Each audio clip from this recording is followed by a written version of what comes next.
Hello नमस्कार दोस्तों। उम्मीद है आप सभी लोग अच्छे होंगे, बहुत बढ़िया होंगे आप सभी लोग। तो चलिए हम लोग यहाँ पर प्रारंभ करते हैं बिहार दारोगा के लिए प्रैक्टिस सेट, और इस प्रैक्टिस सेट की प्रारंभ करते हैं। और हमने ये चीज़ें ज़रूर देखा है कि जब हम लोग पहली बार अपने ऑफलाइन के क्लास में जो प्रैक्टिस सेट चला रहे थे उसका बेनिफिट सबसे ज़्यादा मिला था। बेनिफिट मिला था, हम लोग ये बात करेंगे क्योंकि देखिए प्रीवियस ईयर के प्रैक्टिस सेट जब आप बनाते हैं तो दो तीन चीज़ों का पता चलता है। सबसे पहला पैटर्न का पता चलता है, अगला प्रश्न कैसे पूछा जाएगा, कितना डीप में होगा, कितना गहराई में होगा, किस तरीके से प्रश्न पूछे जाएंगे, इसका भी पता चलता है। और सबसे बड़ी बात यह है कि आपको अपनी रणनीति बनाने में प्रीवियस ईयर के प्रश्नों को है ना समझ करके अपनी रणनीति बनाने में बहुत ही ज़्यादा सुलभ हो जाता है। और सच कहा जाए तो आपके प्रीवियस ईयर से बेहतर गाइड करने वाला कोई हो ही नहीं सकता। अगर आपको ये बात समझ में नहीं आता है कि हमको कहाँ से अपनी शुरुआत करनी चाहिए और 10 लोगों का बात समझने के बाद भी नहीं समझ में आ रहा है, तो जितना भी प्रैक्टिस यानी कि प्रीवियस ईयर का जितना भी दारोगा में पूछा गया प्रश्न है उन सारे प्रश्नों को एक बार बना लीजिए, एक बार सॉल्व कर लीजिए, वो आपको समझा देगा। प्रश्न ऐसे पूछे जाते हैं, किस सब्जेक्ट से कितने प्रश्न पूछे जाते हैं ये भी आपको बता देगा, और ये भी आपको बताएगा कि रणनीति अब कैसा बनाना चाहिए ताकि आप अपने सिलेक्शन के कुर्सी पर बैठ सके। चलिए तो यहाँ पे हम लोग प्रारंभ करते हैं और पहला प्रश्न देखेंगे। भारत में पशुपालन एवं कृषि के प्राचीनतम साक्ष्य प्राप्त हुए हैं। प्राचीनतम साक्ष्य प्राप्त हुए हैं भारत में, कहता है भारत में पशुपालन एवं कृषि का टर्म पर फोकस करिएगा। यहाँ पर पशुपालन और कृषि के प्राचीनतम साक्ष्य प्राप्त हुए, कहाँ से प्राप्त हुए हैं, तो ये देखिए इसका आंसर हो जाएगा डी, मेहरगढ़ हो जाएगा। यह मेहरगढ़ एक नौपाषाणकालीन स्थल हो जाएगा। मेहरगढ़ एक नौपाषाणकालीन स्थल है, यह नौपाषाणकालीन स्थल है। और मेहरगढ़ वर्तमान में अगर देखा जाए तो बलूचिस्तान के क्षेत्र में है, जो पाकिस्तान में पड़ता है। यह बलूचिस्तान के क्षेत्र में है ना, बलूचिस्तान के क्षेत्र में है, जो पाकिस्तान में है ना, पाकिस्तान में यह पड़ता है, पाकिस्तान में पड़ता है। मेहरगढ़ के संदर्भ में यह भी सवाल पूछा जा सकता है आपसे कि मेहरगढ़ किस नदी के किनारे, क्योंकि दुनिया में जितने भी सभ्यता और संस्कृति थी, जितने भी साइट हम लोग देखेंगे, पाषाण काल का वह साक्ष्य जो मिला हुआ साइट है, चाहे हड़प्पा सभ्यता भी देखेंगे तो हड़प्पा सभ्यता भी सिंधु नदी के किनारे फला फूला। दुनिया के तमाम जितने भी सभ्यता और संस्कृतियां हैं, सभी सभ्यता और संस्कृति कहीं ना कहीं किसी नदियों के किनारे फला फूला है। इसलिए आजकल जो सवाल है पूछे जाते हैं, और ये भी पूछा जा सकता है कि मेहरगढ़ किस नदी के किनारे हो जाएगा, तो मेहरगढ़ किस नदी के किनारे होगा, बोलन नदी के किनारे स्थित है। यह बोलन नदी के किनारे है ना, बोलन नदी के किनारे स्थित हो जाएगा। कौन? मेहरगढ़ हो जाएगा, जो नौपाषाणिक स्थल है। चलिए नेक्स्ट सवाल हम लोग यहां पर देखेंगे, और यह नेक्स्ट सवाल है कि राष्ट्रीय मानव संग्रहालय कहां पर है। कहां पर है राष्ट्रीय मानव संग्रहालय, कहां पर हो जाएगा, तो ये देखिए इसका आंसर हो जाएगा भोपाल में स्थित है। यह राष्ट्रीय मानव संग्रहालय, राष्ट्रीय मानव संग्रहालय जिसका नाम बदल करके इंदिरा गांधी राष्ट्रीय मानव संग्रहालय कर दिया गया। पूछा जा सकता है कि राष्ट्रीय मानव संग्रहालय का नाम बदल करके क्या रखा गया है, तो ये नाम बदल करके रखा गया इंदिरा गांधी राष्ट्रीय, इंदिरा गांधी है ना, इंदिरा गांधी राष्ट्रीय, इंदिरा गांधी। कभी कभी ये भी पूछा जा सकता है जो नाम बदले जाते हैं, जैसे राज्यों के नाम दिए जाते हैं, कभी कभी ये भी होता है सड़कों के नाम बदल दिए जाते हैं, रेलवे स्टेशन के भी नाम बदल दिए जाते हैं। जैसे मुगल सराय का जब बदला था तब बीपीएससी के द्वारा यह प्रश्न एक बार पूछा गया। तो राष्ट्रीय मानव संग्रहालय का जो नाम बदला गया है यह इंदिरा गांधी राष्ट्रीय मानव संग्रहालय हो जाएगा, मानव संग्रहालय। और ये संग्रहालय कहां पर स्थित है, तो ये भोपाल में स्थित हो जाएगा। कहां? भोपाल में स्थित है। भोपाल कहां? मध्य प्रदेश में है ना, मध्य प्रदेश राज्य में ये हो जाएगा। नेक्स्ट यहाँ पे हम लोग नेक्स्ट सवाल यहाँ पर देखते हैं, और ये हो जाता है कि निम्नलिखित में से कौन सा ब्राह्मण ग्रंथ है ना, कौन सा ब्राह्मण ग्रंथ ऋग्वेद से संबंधित है, ऋग्वेद से संबंधित है। ऐत्रेय ब्राह्मण, गोपत ब्राह्मण, शतपथ ब्राह्मण या तैत्रीय ब्राह्मण, कौन सा ब्राह्मण होगा? याद रखिएगा इसका आंसर ये हो जाता है ऐत्रेय ब्राह्मण हम लोग कहते हैं। कौन सा ब्राह्मण ग्रंथ ऋग्वेद से संबंधित है, ये भी इंपॉर्टेंट है। ऋग्वेद से संबंधित कौन सा ब्राह्मण हो जाएगा, तो ये है ऐतरेय ब्राह्मण। ऐतरेय ब्राह्मण इंपॉर्टेंट है, जिसकी रचना महिदास ऐतरेय के द्वारा किया गया। इसकी रचना की गई थी, है ना। रचना किसके द्वारा किया गया, महिदास ऐतरेय के द्वारा। महिदास ऐतरेय के द्वारा इसकी रचना किया गया था। ये लिखा हुआ ब्राह्मण, है ना, ब्राह्मण है, ऐतरेय ब्राह्मण हम लोग कहते हैं। इस ऐतरेय ब्राह्मण को 8 खंडों में बांटा गया। इसमें 8 खंड है, जैसे आप देखते होंगे कभी कभी पूछा भी जाता है। ऋग्वेद में ही ले लीजिए, ऋग्वेद के साथ साथ आप इसको भी देख लीजिए, जो चाणक्य के द्वारा जो अर्थशास्त्र लिखा गया, अर्थशास्त्र में भी खंडों के बारे में, अध्याय के बारे में पूछा जाता है। इसी तरीके से ऐतरेय ब्राह्मण में खंडों की संख्या कितना हो जाएगा, 8 हो जाएगा, और 40 अध्याय है। यहां पर कितना अध्याय है, तो 40 अध्याय हो जाएगा। 40 अध्याय में यह विभाजित है, और यहां पर 285 कंडिकाएं हैं। 285 क्या है, तो कंडिकाएं हैं, 285 कंडिकाएं हैं। तो इसका आंसर क्या होगा, ए आंसर हो जाता है। चलिए अगला प्रश्न हम लोग यहां पर देखेंगे, और अगला प्रश्न जो बहुत BBI है, कई एग्जाम में पूछा गया। ऐसे प्रश्न यूपीएससी से लेकर के जितना भी एग्जाम है, CGL देख लीजिए, राजस्थान का PCS देख लीजिए, मध्य प्रदेश का PCS देख लीजिए, उत्तर प्रदेश का PCS देख लीजिए, झारखंड का PCS देख लीजिए, बिहार में जितना भी SSC का एग्जाम हो, दारोगा एग्जाम हो या BPSC का एग्जाम हो, सिविल सर्विस में यह प्रश्न कई बार पूछा गया है। 14वीं सदी ईसा पूर्व, 14वीं सदी ईसा पूर्व का एक अभिलेख जिसमें वैदिक देवताओं का वर्णन प्राप्त होता है। वैदिक देवताओं का वर्णन, तो वैदिक देवताओं का वर्णन किस अभिलेख से, तो ये हो जाएगा बुगाजकुई अभिलेख। इसका आंसर बी हो जाएगा। यह सबसे प्राचीनतम अभिलेख है, यह सबसे प्राचीनतम अभिलेख हो जाता है। प्राचीनतम अभिलेख, प्राचीनतम अभिलेख है, प्राचीनतम अभिलेख है। एशिया माइनर जो तुर्की का क्षेत्र हो जाता है, 1400 ईसा पूर्व का यह अभिलेख हो जाता है। एशिया माइनर का आप यहां पर देखिएगा, एशिया माइनर का जो है ना, एशिया माइनर का जो तुर्की का क्षेत्र हो जाएगा, तुर्की का 1400 ईसा पूर्व का, यानी कि 1400 BC की हम लोग बात कर रहे हैं, 1400 BC का यह अभिलेख हो जाएगा। हो सकता है कभी कभी ये भी पूछा जा सके, 1400 BC का ये अभिलेख हो जाता है, जिसमें वैदिक देवताओं का वर्णन मिलता है। वैदिक देवताओं में कौन कौन देवता है, अक्सर पूछा जाता है यहां से, इंद्र, मित्र, वरुण, नक्षत्र। यहां पर इसमें आपको जो वैदिक देवता है उनका नाम है इंद्र, मित्र, वरुण और नक्षत्र। इन 4 देवताओं का वर्णन मिलता है ना। ये 4 देवता है, वैदिक देवता है। 4 वैदिक देवताओं का उल्लेख मिलता है, इंद्र, मित्र, वरुण और नक्षत्र का। चलिए नेक्स्ट यहां पे हम लोग देखेंगे, और ये आपका हो जाएगा कि संसार अस्थिर और क्षणिक है। संसार अस्थिर और क्षणिक है, निम्न में से किससे संबंधित हो जाएगा, बौद्ध धर्म से संबंधित है या जैन धर्म से संबंधित है, या उल्लेख इसका गीता में मिलता है, या इसका उल्लेख आपको वेदांत में मिलता है। ये जो बातें लिखी गई है, संसार अस्थिर और क्षणिक है, ये बौद्ध धर्म में लिखा गया है। बौद्ध ने बातें कही है, बुद्ध ने बातें कही। बौद्ध दर्शन में क्षणिकवाद को स्वीकार किया गया है। बौद्ध दर्शन में क्षणिकवाद को, है ना, यहां पर देखिएगा तो क्षणिकवाद को स्वीकार किया गया है। क्षणिकवाद को स्वीकार किया गया बौद्ध धर्म में। क्षणिकवाद को बुद्ध ने अनित्यवाद के सिद्धांत का प्रतिपादन किया। अनित्यवाद के सिद्धांत का प्रतिपादन किया।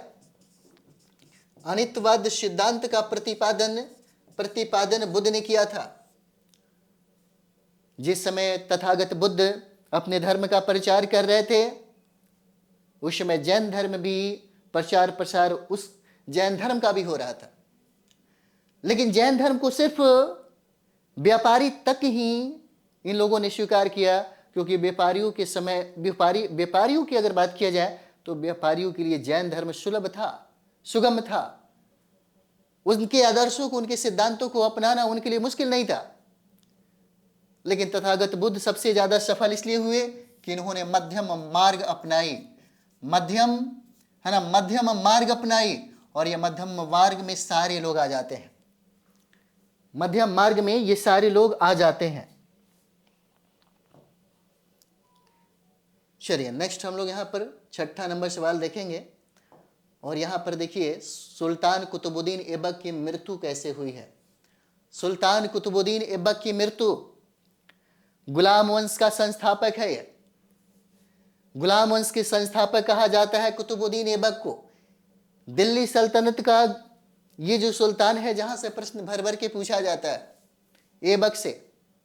और ये कुतुबुद्दीन ऐबक की मृत्यु 1210 में हो जाता है, 1210 में, है ना, 1210 में इसकी मृत्यु हो जाती है, घोड़े से चौगान खेलते समय, और घोड़े से गिर जाने के कारण इनकी मृत्यु हो जाती है। इसका आंसर यहां पर डी हो जाएगा। चौगान की क्रीड़ा यानी कि खेल के दौरान घोड़े से गिरने के बाद उनकी मृत्यु हो गई।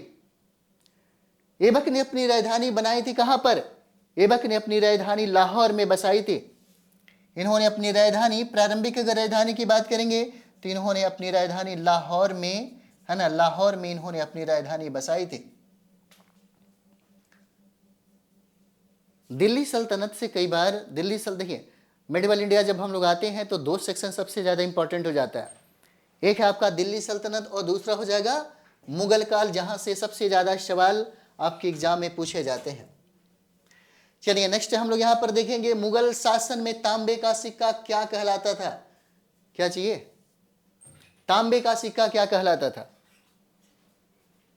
मुगल शासन में तांबे का सिक्का, क्या हम उस तांबे के सिक्के को रुपए कहते हैं या दाम कहते हैं या टंका कहते हैं या शमसी कहते हैं, क्या कहा जाता है ना, इसको हम लोग क्या कहते हैं? मुगल शासन में कह रहा है, मुगल शासन में, है ना। प्रश्नों को देखिए, प्रश्नों को कभी भी बनाइए तो एक दो बार पढ़ लीजिए जरूर, एक दो बार पढ़ने से पता चलता है। कभी कभी क्या होता है कि इतना ज्यादा आदमी को रहता है ना कि सही हो जाएगा एकदम, है ना, कॉन्फिडेंस, तो ओवर कॉन्फिडेंस में थोड़ा सा प्रश्न क्या होता है, गड़बड़ हो जाता है ना।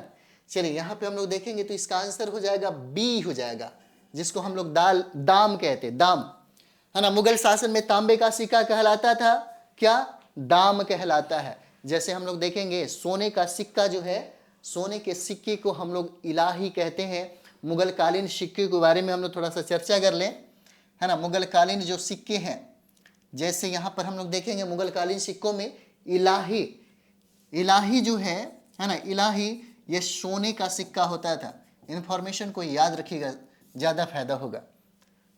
इलाही, है ना, पूछ देगा आपसे कि इलाही सोने का था या चांदी का था या तांबा का था, है ना, इस तरह से पूछा जा सकता है। जैसे दाम के बारे में पूछा गया, तांबे का सिक्का को हम लोग क्या कहते हैं? दाम कहते हैं। और मुगल कालीन ये सिक्के हैं। जैसे जीतल अगर हम लोग देखेंगे, जीतल तो बहुत बार ये सवाल पूछा गया है कि जीतल, है ना, तांबे का सिक्का था या चांदी का या सोने का, तो जीतल तांबे का सिक्का हो जाता है ना। जीतल जो है ये तांबे का सिक्का हो जाएगा।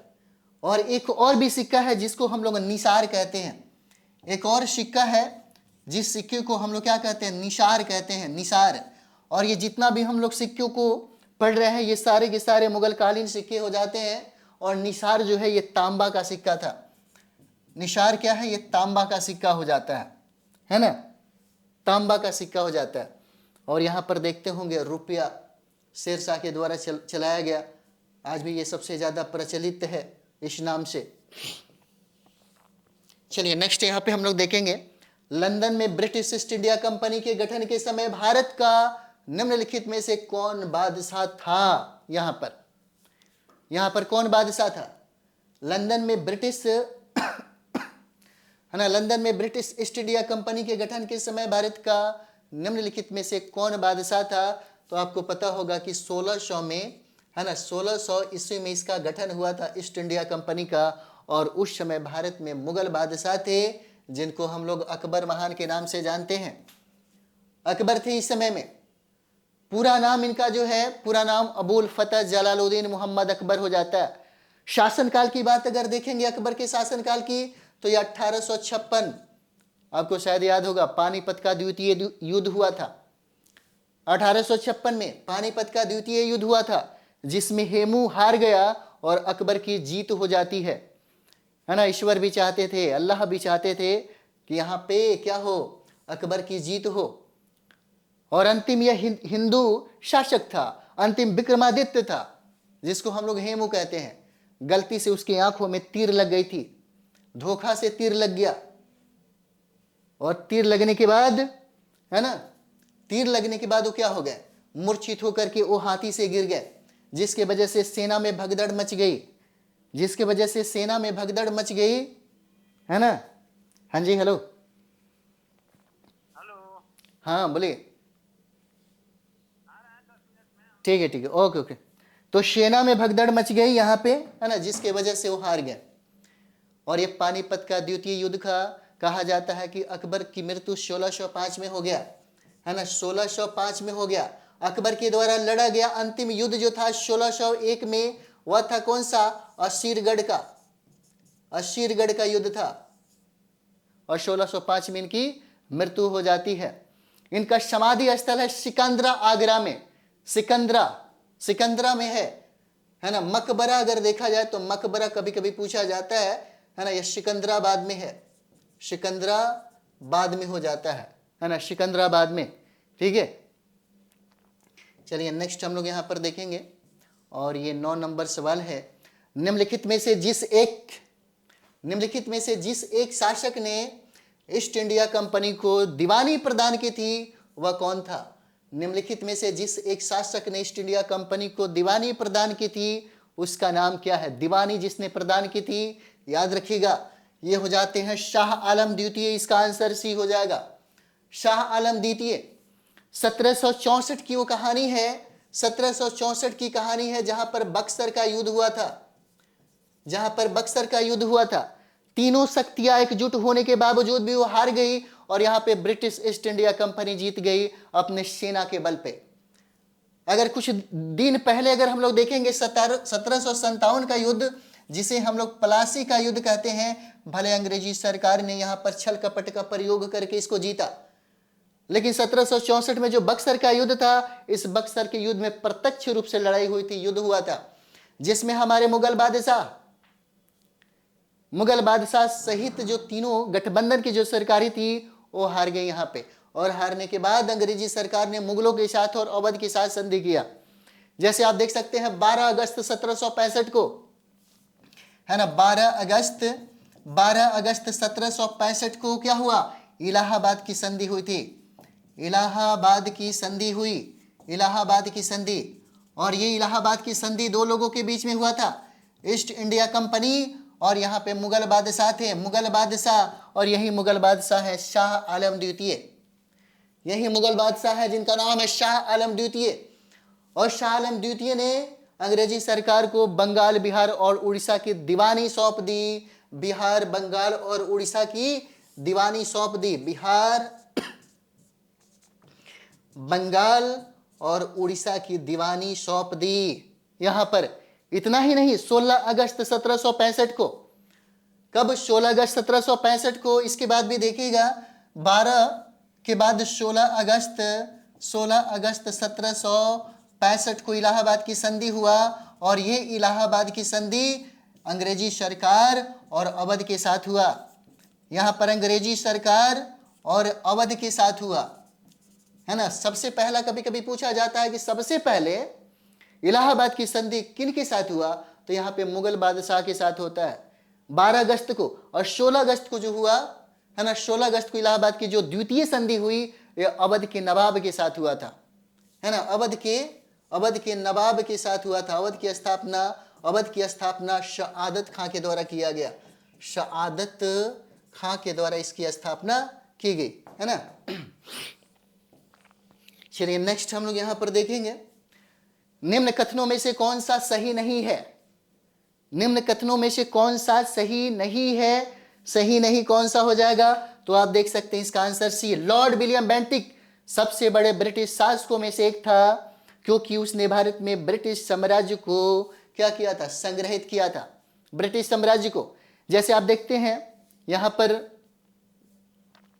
कभी कभी शासनकाल के संदर्भ में पूछा जाता है बेंटिंक का शासनकाल कब से कब था, तो लॉर्ड विलियम बेंटिंक का शासनकाल यहां पर अगर देखिएगा तो ये हो जाता है 1828 से लेकर के 1835 तक, है ना। 1828 से लेकर के 1835 तक इनका शासनकाल था लॉर्ड विलियम बेंटिंक का।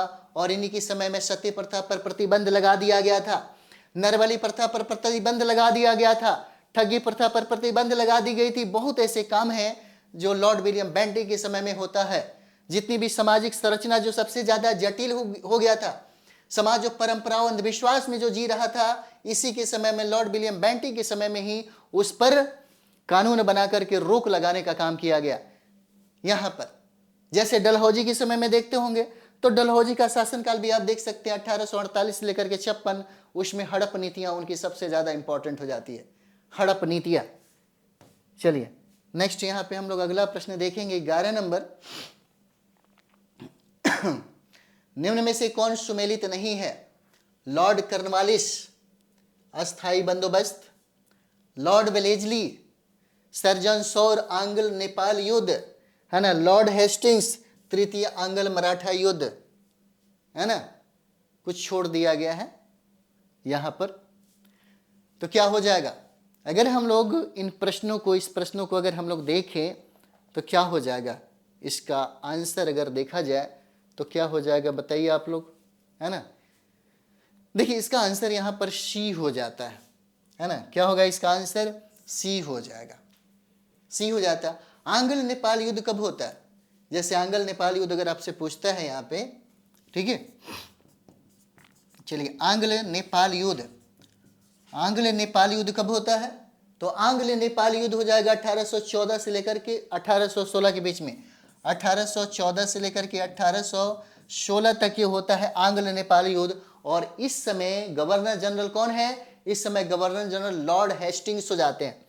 लॉर्ड हेस्टिंग्स, है ना, लॉर्ड हेस्टिंग्स है, लॉर्ड हेस्टिंग्स इस समय गवर्नर जनरल है, जिनका नाम है लॉर्ड हेस्टिंग्स। आंग्ल नेपाल युद्ध 1814 से 16 जो है, इन्हीं के समय में ये लड़ा गया था। जैसे प्रश्न आपसे पूछा जाता है, ये लॉर्ड कर्नवालिस अगर अस्थायी बंदोबस्त की हम लोग बात करें तो ये 1793 में लागू किया गया था भारत में। इसको 1793 में भारत में लागू किया गया था, है ना, जिसको दहसाला पद्धति के नाम से भी जानते हैं हम लोग, है ना। दहसाला पद्धति भी कहा जाता है इसको, दहसाला पद्धति। एक गवर्नर जनरल थे, जहां से कभी कभी पूछता है, सहायक संधि हुई थी। और सहायक संधि आप देखिएगा लॉर्ड वेलेजली के समय में, वेलेजली का एक सिद्धांत था जिसको सहायक संधि के नाम से हम लोग जानते हैं, है ना। वेलेजली, वेलेजली के समय में क्या थी? सहायक संधि, है ना। ये सहायक संधि हुआ वेलेजली के समय में। और वेलेजली का शासनकाल कब से कब था, है ना।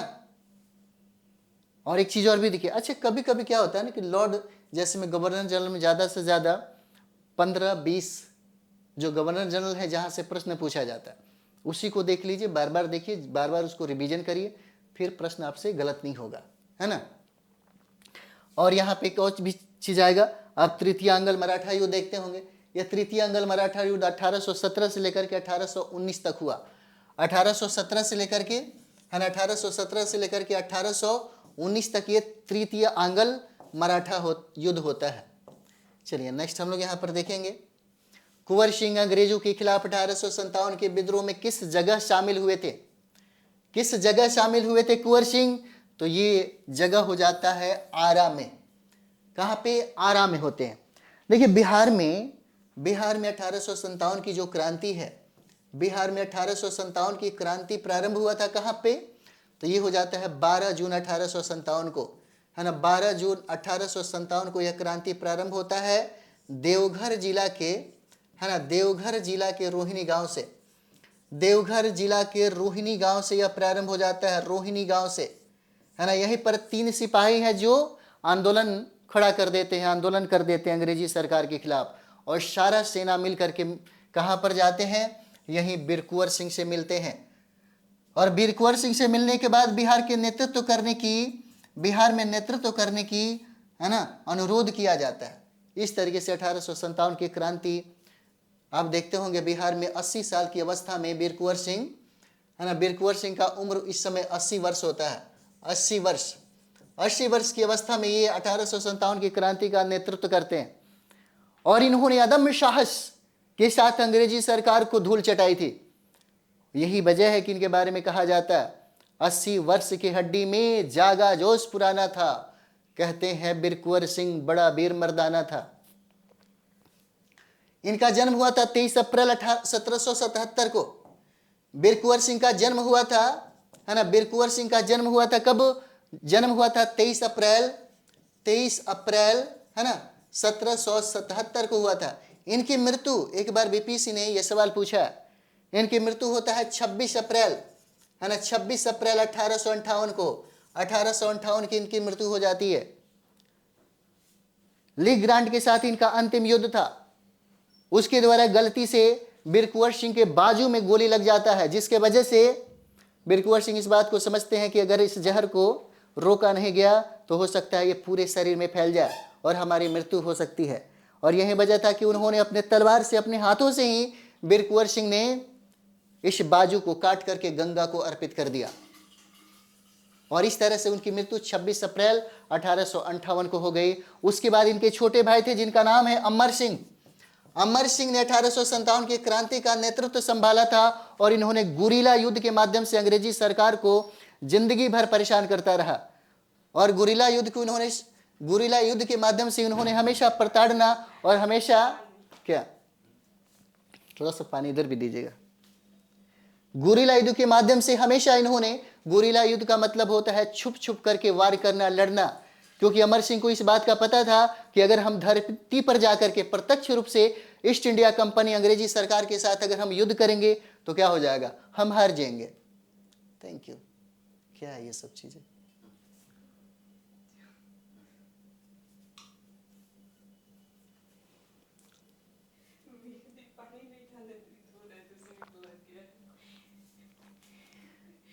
धोई उसको,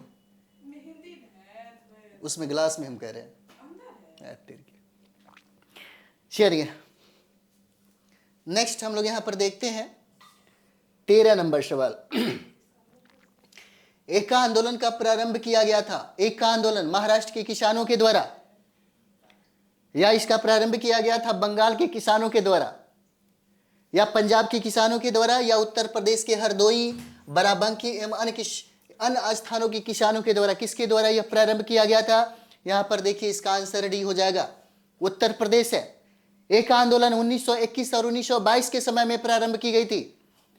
एक आंदोलन उत्तर प्रदेश में चला था। यह हरदोई का क्षेत्र है, बाराबंकी का क्षेत्र है और बहुत सारे स्थानों पर इसका, है ना, आगाज किया गया था। एक आंदोलन 1921 और 22 में, 1921 और 22 में आपको पता होगा इसी समय महात्मा गांधी के द्वारा सबसे बड़ा आंदोलन का आगाज किया गया था, जिसको हम लोग असहयोग आंदोलन कहते हैं। महात्मा गांधी का सबसे बड़ा जन आंदोलन था और महात्मा गांधी ने अपना जन आंदोलन, जिसे असहयोग आंदोलन के नाम से हम लोग जानते हैं, 1 अगस्त 1920 को प्रारंभ की थी। 1 अगस्त 1920 को प्रारंभ किया गया था यहाँ पे। और सबसे बड़ी दुख की बात यह है कि 1 अगस्त के दिन ही बाल गंगाधर तिलक की मृत्यु हो जाती है। यहीं पर बाल गंगाधर तिलक की मृत्यु हो जाती है और तिलक की मृत्यु से राष्ट्रीय आंदोलन में एक काली घटा छा जाती है। इसी समय में अगर हम लोग देखेंगे यहाँ पे, तो एक का आंदोलन का आगाज 1921 और 20 में किया जा रहा था और इसके नेता थे मदारी पासी। इसके नेता थे मदारी पासी थे।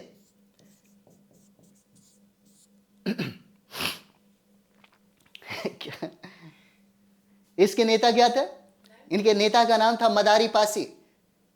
और एक किसान आंदोलन था। यह सबसे इंपॉर्टेंट बात यह है कि एक किसान आंदोलन था, है ना, एक किसान आंदोलन था यह, ठीक है, यह आंदोलन था। चलिए नेक्स्ट हम लोग यहां पर देखेंगे 14 नंबर सवाल। 14, भारत का पहला समाचार पत्र था कौन सा? भारत का पहला समाचार पत्र कौन सा?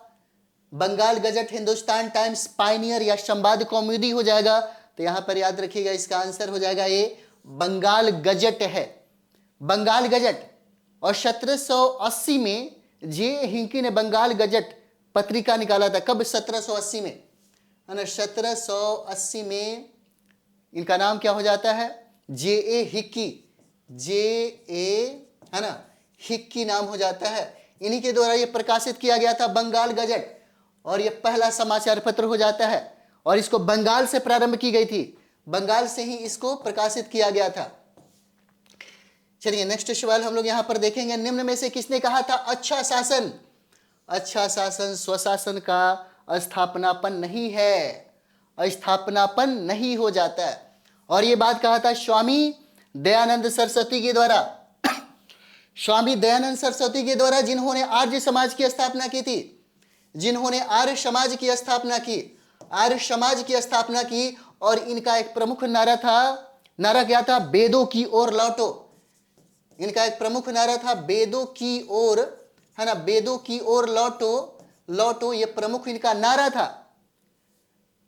दयानंद सरस्वती ने एक शब्दों की रचना की जिसका नाम है स्वराज। स्वराज शब्दों की रचना की इन्होंने, और इसी स्वराज को लेकर के बाल गंगाधर तिलक ने सबसे ज्यादा प्रसिद्धि को प्राप्त की थी। 1908 में बाल गंगाधर तिलक ने कहा था कि स्वराज मेरा जन्मसिद्ध अधिकार है, मैं इसे लेकर रहूंगा। तब अंग्रेजी सरकार ने, और सबसे बड़ी बात है कि केसरी पत्रिका में बाल गंगाधर तिलक ने स्वराज के संदर्भ में बहुत खूबसूरत तरीके से व्याख्या दिया था।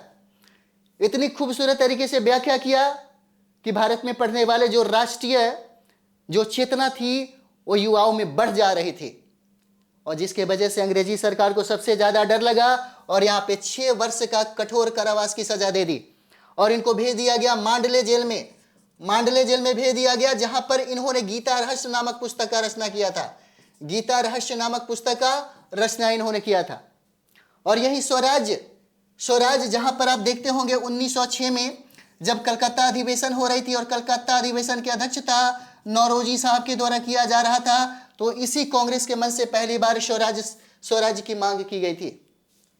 इसी जगह पहली बार स्वराज की मांग की गई थी, है ना। और इनके गुरु का नाम था बिरजानंद दंडदीस, स्वामी दयानंद का, है ना।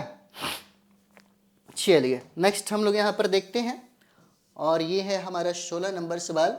भारतीय स्वतंत्रता के लिए, है ना, भारतीय स्वतंत्रता के लिए फांसी पाने वाले प्रथम रिकॉर्डेड मुस्लिम का नाम क्या है ना। रिकॉर्डेड मुस्लिम का नाम आपसे पूछता है कि बताइए कौन से हो जाते हैं रिकॉर्डेड, है ना।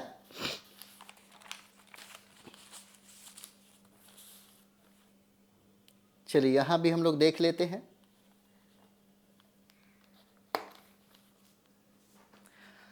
तो यहां पे इसका आंसर हो जाता है सी अशफाक उल्लाह खां। इसका आंसर क्या होगा? सी अशफाक उल्लाह खां हो जाते हैं। काकोरी षड्यंत्र कांड आप जानते होंगे, जो 1925 में हुआ था। काकोरी षड्यंत्र कांड, काकोरी षड्यंत्र कांड जो है ना, षड्यंत्र कांड कब हुआ था? तो ये हुआ था 1925 में। 1925 में ही हुआ था। उत्तर प्रदेश के काकोरी रेलवे, है ना, स्टेशन पर यह अंजाम दी गई थी, जिसमें अशफाक उल्लाह खां को फांसी की सजा मिला था यहां पे। चलिए नेक्स्ट यहां पे हम लोग देखेंगे बिहार का वर रसोइया, है ना, बिहार का वर रसोइया जिसने 1917 में महात्मा गांधी की हत्या के प्रयास को विफल कर उनके भोजन में मिले जहर से उनकी जान बचाई थी। क्या नाम है ना, क्या नाम हो जाता है इनका? तो ये नाम है बत्तख मियां हो जाते हैं, है ना। क्या नाम है? बत्तख मियां। बीपीसी ने कई बार प्रश्न पूछा, लगातार 2-3 बार प्रश्न पूछ ही दिया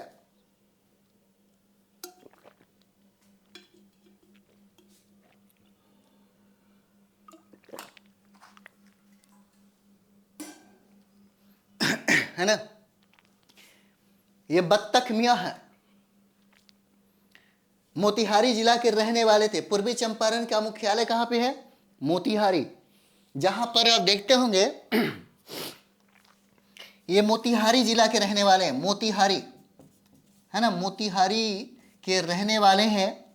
और यहाँ पे एक इरविन नामक एक अधिकारी है जिसके यहाँ, है ना, इरविन नामक एक अधिकारी है जिसके यहाँ ये खाना बनाते थे, रसोइया थे। एक बार इरविन ने महात्मा गांधी को खाने पर आमंत्रित किया, तो महात्मा गांधी यहाँ पर गए खाने के लिए, और उनके साथ डॉक्टर राजेंद्र प्रसाद भी थे। लेकिन इसी समय इरविन के द्वारा ये बत्तख मियां को पहले से ही कहा गया था कि जब महात्मा गांधी आएंगे तो उनके गिलास में जहर का, है ना, जहर डाल देना और जहर का गिलास उनको देना ताकि उनकी मृत्यु हो जाए और सारा का सारा दोष किस पर लग जाए? बत्तख मियाँ पे। लेकिन जब ये लोग आए खाने पे, तब दूध का गिलास लेकर के जब वहां पर गए, तब उन्होंने किसने? बत्तख मियाँ ने डॉक्टर राजेंद्र प्रसाद को इशारा कर दिया और राजेंद्र प्रसाद ने इशारे को समझ गए और उन्होंने महात्मा गांधी को दूध पीने से मना कर दिया। उस समय यह पर्दाफाश हो चुका था कि उसमें जहर डाला गया है और इरविन का यह षड्यंत्र है, लेकिन यहां पे बत्तख मियाँ बोल नहीं पाते हैं। हालांकि ये बातें सामने आ जाती है, तब बत्तख मियाँ को, है ना, इरविन के द्वारा कठोर दंड दिया जाता है और इस तरह से महात्मा गांधी की जान जो है बत्तख मियाँ बचा लेते हैं। नेक्स्ट हम लोग यहां पर देखेंगे और ये है 18 नंबर सवाल। 18 नंबर, शिवालिक श्रेणी का निर्माण कब हुआ था? शिवालिक श्रेणी का निर्माण कब हुआ? तो शिवालिक श्रेणी का निर्माण कब होता है ना? शिवालिक श्रेणी का निर्माण सेनोजोइक काल में होता है। डी आंसर हो जाएगा, सेनोजोइक काल। वाय हिमालय कहा जाता है इसको। विशाल मैदान और लघु हिमालय के बीच में यह स्थित है ना। इसको क्या हम लोग कहते हैं? वाय हिमालय का कहा जाता है, वाह्य, है ना, वाह्य हिमालय का यह क्षेत्र हो जाएगा, है ना। अगर हम लोग देखेंगे तो विशाल मैदान और लघु हिमालय के बीच में यह स्थित है। इसकी ऊंचाई 600 से लेकर के 1500 मीटर तक है। इसकी ऊंचाई 600 से लेकर के, है ना, 600 से लेकर के 1500 मीटर हो जाता है। 1500 मीटर हो जाता है इसकी ऊंचाई।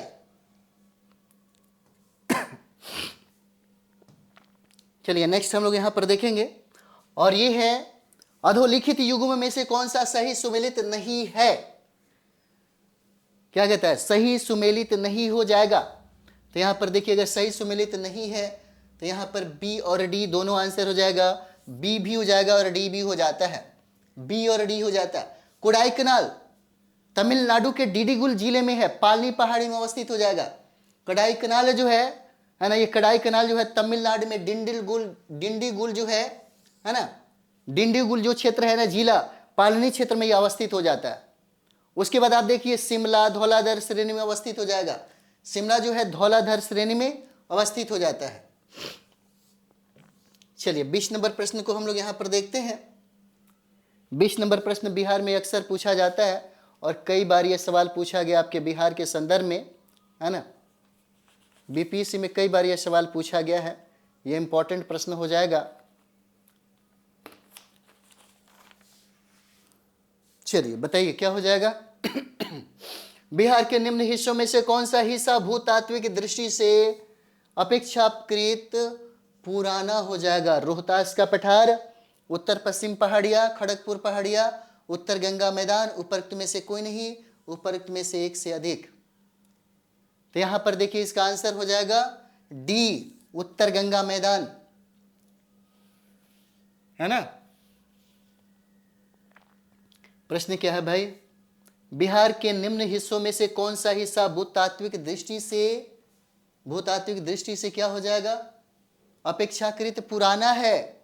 तो पुराना कौन सा हो जाएगा, है ना? ये हो जाएगा सबसे जो इंपॉर्टेंट है वो हो जाएगा खड़गपुर की पहाड़ियाँ। सॉरी, इसका आंसर सी हो जाता है, खड़गपुर की पहाड़ियाँ हो जाएगा। यहाँ पे रोहतास जो पहाड़ियाँ है यह बिंद क्रम की चट्टानों में स्थित हो जाएगा। रोहतास का जो पठार है यह बिंद क्रम की चट्टानों में स्थित है ना, बिंद क्रम के चट्टानों में यह स्थित हो जाएगा। ठीक है। और यहाँ पे उत्तर पश्चिम जो पहाड़ियाँ है तृतीय क्रम की ये चट्टानें हैं, तृतीय क्रम की यह चट्टानें हो जाएगा, है ना। और यहाँ पे खड़गपुर जो पहाड़ियाँ हम लोग देख रहे हैं यह धारवाड़ क्रम की चट्टानें हैं। यहाँ पर धारवाड़ क्रम की, है ना, धारवाड़ क्रम की यह चट्टानें हो जाता है। चलिए नेक्स्ट हम लोग यहाँ पर देखते हैं 21 नंबर सवाल। निम्नलिखित में से किस द्वीप युग्म को 10 डिग्री चैनल अलग करता है ना। 10 डिग्री चैनल जो है वो अलग करता है लक्षद्वीप एवं मिनिकॉय को, या दक्षिणी अंडमान तथा लिटिल अंडमान को, अंडमान तथा निकोबार को, पंबन तथा मन्नार को किसको अलग करता है? यहाँ पे हम लोग देखें तो इसका आंसर हो जाएगा सी, अंडमान तथा निकोबार को अलग करता है 10 डिग्री चैनल। अंडमान तथा निकोबार को 10 डिग्री चैनल अलग करता है और ये अंडमान निकोबार द्वीप जो है एक केंद्र शासित प्रदेश है, ये केंद्र शासित है ना, केंद्र शासित प्रदेश हो जाता है, केंद्र शासित प्रदेश है ना। और ये जो है हिंद महासागर में स्थित है, हिंद महासागर में स्थित हो जाएगा। इसकी राजधानी श्री विजयपुरम हो जाएगा, ये इंपॉर्टेंट है। इसकी राजधानी श्री विजय है ना, श्री विजयपुरम हो जाएगा, श्री विजयपुरम है इसकी राजधानी चेंज हो गया है ना।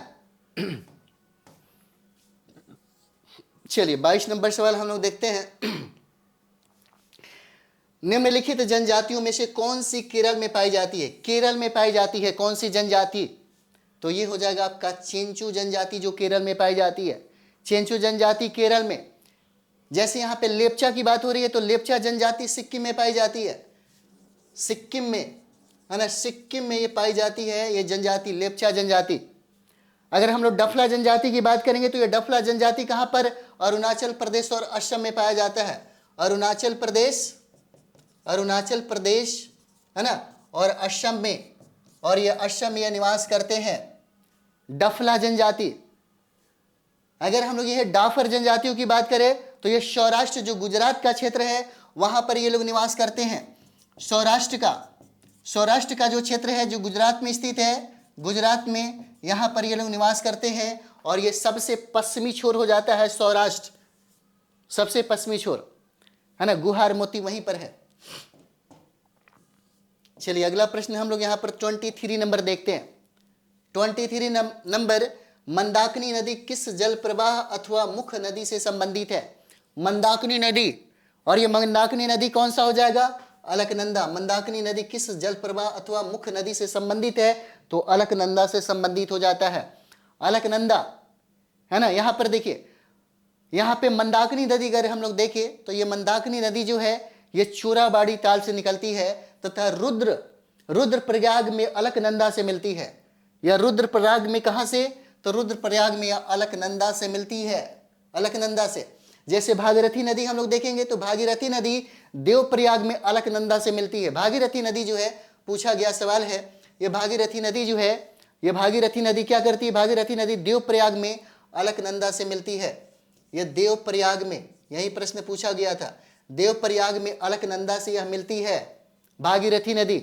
और इसके बाद जो नदी का प्रवाह होता है उसी को हम लोग गंगा कहते हैं, है ना, उसी को गंगा कहते हैं। और गंगा की सबसे बड़ी सहायक नदी कौन है? सबसे बड़ी सहायक नदी अगर गंगा की अगर पूछ दिए तो यह यमुना नदी हो जाएगा, यमुना है ना। और इसी नदी के किनारे दिल्ली बसा हुआ है, इसी नदी के किनारे दिल्ली बसा हुआ है।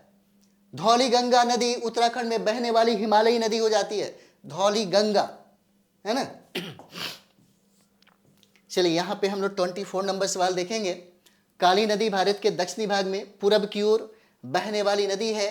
कारण क्या है? तो दक्कन पठार अपने पश्चिमी किनारे पर उस्ता पर है और पूर्व में बंगाल की खाड़ी की दिशा में उसकी मंद प्रवणता हो जाती है, मंद प्रवणता हो जाता है ना यहाँ पे।